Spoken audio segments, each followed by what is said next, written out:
Hi friends, இன்றைக்கி ஒரு விஷயம் ரொம்ப ஸ்ப்ரெட் ஆகி போயிட்டுருக்கு. அது என்னன்னு பார்த்தீங்கன்னா, ஜிபேயில் ஒரு சிம்பிள் இருக்கும், ஹார்ட் சிம்பிள். அந்த ஆப்ஷனை நம்ம டச் பண்ணால் அமௌண்ட் எல்லாம் டிடக்ட் ஆகுது அப்படிங்கிற ஒரு இன்ஃபர்மேஷன் வந்து எங்கே பார்த்தாலும் ஸ்ப்ரெட் ஆகிட்டுருக்கு. இதை பற்றி தான் நம்ம இன்றைக்கி ஃபுல்லாக பார்க்க போகிறோம். இது உண்மையா இல்லை பொய்யான்னு நம்ம கிளாரிஃபை பண்ண போகிறோம். ஃபஸ்ட்டு பார்த்தீங்கன்னா, இது ஃபுல்லாகவே ஸ்கேம் தான். ஏன் அப்படின்னா, ஃபஸ்ட்டு ஜிபேயில் பின் என்ட்ரு பண்ணாமல் எந்த டிரான்சாக்ஷனுமே நடக்காது, டிடக்ட் ஆகாது அமௌண்ட். ஸோ இது கம்ப்ளீட்லி ஃபேக்கான ஒரு நியூஸ் தான். ஆனால் ஸ்கேம் எப்படி நடக்குது அப்படின்னு பார்த்தீங்கன்னா, வாட்ஸ்அப், இன்ஸ்டாகிராம், டெலகிராம் இந்த மாதிரி விஷயத்தில் பார்த்தீங்கன்னா, இது ஒரு லிங்க் அனுப்புகிறாங்கன்னு வச்சுக்கோங்க. அதை நீங்கள் டச் பண்ணிட்டீங்கன்னா அங்கே தான் நம்ம ஸ்கேமே ஸ்டார்ட் ஆகுது.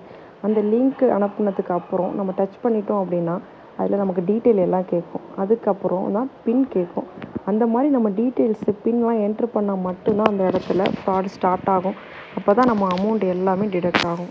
இப்போ ரிவார்ட்ஸு, கிஃப்ட்ஸு இந்த மாதிரி வாட்ஸ்அப்பில் வேறு எதுலேயாவது நமக்கு வருது அப்படின்னா அதை நீங்கள் டச் பண்ணிங்கன்னா அங்கே தான் நம்மளோட பணம் திருடப்படுது. ஆனால் இப்போ ஜிபே, பேடிஎம் மாதிரி அஃபிஷியல் ஆப்பில் இருக்கக்கூடிய கிஃப்ட்ஸு, ரிவார்ட்ஸு அதனால் எந்த ஒரு ஸ்கேமும் நடக்காது. நம்மளோட டீட்டெயில்ஸும் பின் நம்பரும் நீங்கள் கொடுத்தீங்கன்னா தான் உங்களோட அமௌண்ட் வந்து ஃபுல்லாகவே டிடக்ட் ஆகும். நம்மளோட டீட்டெயில்ஸ் கொடுக்காம, பின் நம்பர் கொடுக்காம நம்மளோட அமௌண்ட் எதுவுமே டிடக்ட் ஆகாது. அப்போ அந்த ஹார்ட் சிம்பிள் ஆப்ஷன் என்னத்துக்குன்னு பார்த்தீங்கன்னா, இப்போ நம்ம ரீசெண்டாக யாருக்காவது மணி சென்ட் பண்ணியிருக்கோம்னு வச்சுக்கலாம், அதை ஹைலைட் பண்ணி காட்டும் ஈஸியாகிறதுக்காக. நம்மளோட காண்டாக்டில் ஃபேவரட்ஸ் யார் இருக்கா, நம்ம யாராவது நமக்கு அடிக்கடி நம்ம பணம் கொடுத்து அனுப்பிட்டு இருக்கோம், நம்ம ரிசீவ் பண்ணிக்கிட்டு இருக்கோம் அப்படின்னா அவங்கள ஹைலைட் பண்ணி காட்ட தான் அந்த ஆப்ஷன். தவிர அதை டச் பண்ணதுனால நமக்கு அமௌண்ட் எதுவுமே திருடப்படாது.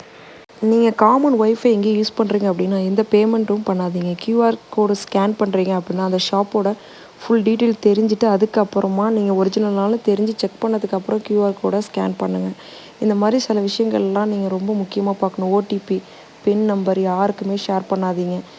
பேங்க்லேருந்து கேட்டால் கூட, எதுவும் மெசேஜ் வந்தால் கூட, எஸ்எம்எஸ், வாட்ஸ்அப்பில் இப்படி எதில் கேட்டாலுமே நீங்கள் ஓடிபியை மட்டும் யாருக்குமே ஷேர் பண்ணாதீங்க. இந்த மாதிரி யூஸ்ஃபுல் வீடியோஸ்க்கு லைவ் டெக் சேனலை ஷேர் பண்ணுங்கள், லைக் பண்ணுங்கள், சப்ஸ்கிரைப் பண்ணுங்கள்.